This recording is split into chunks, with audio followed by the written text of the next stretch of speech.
क्या आपने कभी सोचा है, अगर आपको ये समझ आ जाए कि जन्म भी दुख है, जवानी भी दुख है और मृत्यु भी दुख है, तो क्या आप अपना पूरा जीवन बदल देंगे? एक ऐसा राजकुमार जिसके पास सोना था, सुख था, सम्मान था, लेकिन फिर भी उसने सब कुछ छोड़ दिया। क्यों?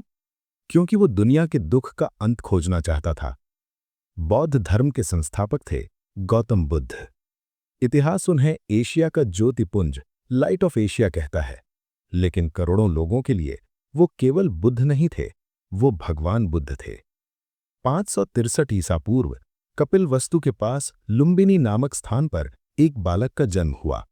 कहा जाता है, जन्म के समय धरती पर कमल खिले, मानो प्रकृति ने स्वयं कह दिया हो, ये बालक संसार को प्रकाश देने आया है।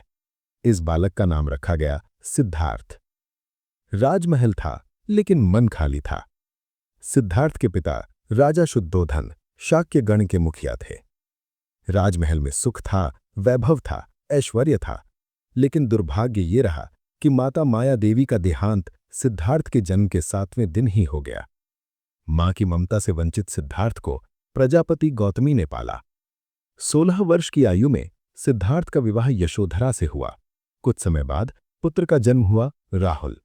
सब कुछ था, फिर भी मन में शांति नहीं थी।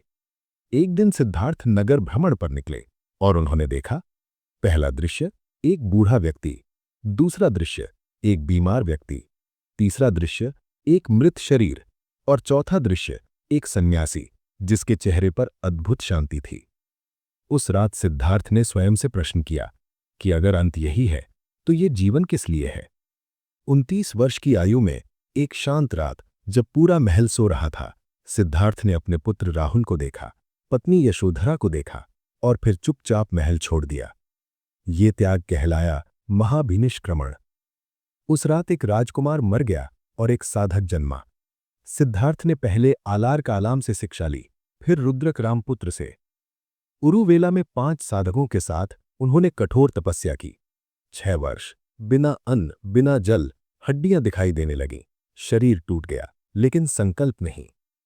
वैशाख पूर्णिमा की वो रात, निरंजना नदी के किनारे पीपल वृक्ष के नीचे सिद्धार्थ ध्यान में लीन थे। रात गहरी होती गई और तभी अज्ञान का अंधकार टूट गया। 35 वर्ष की आयु में सिद्धार्थ को ज्ञान प्राप्त हुआ। अब वो सिद्धार्थ नहीं रहे, अब संसार ने उन्हें जाना भगवान बुद्ध के नाम से। वो स्थान कहलाया बोध गया। भगवान बुद्ध पहुंचे सारनाथ, यहीं उन्होंने अपना पहला उपदेश दिया। उन्होंने कहा, ये संसार दुखों से भरा है, दुख का कारण तृष्णा है और तृष्णा का अंत ही निर्वाण है। उन्होंने ये ज्ञान संस्कृत या राजभाषा में नहीं, बल्कि सामान्य भाषा पाली में दिया, ताकि हर इंसान इसे समझ सके। इसके बाद भगवान बुद्ध श्रावस्ती, वैशाली, कौशाम्बी और कौशल जैसे राज्यों में गए। राजा भी झुके, गरीब भी जुड़े। उनका संदेश एक ही था, हिंसा नहीं, करुणा, अहंकार नहीं, मध्यम मार्ग। महापरिनिर्वाण। 80 वर्ष की आयु में कुशीनारा में भगवान बुद्ध ने इस शरीर को त्याग दिया। इसे कहा गया महापरिनिर्वाण। शरीर नष्ट हुआ, लेकिन विचार अमर हो गया।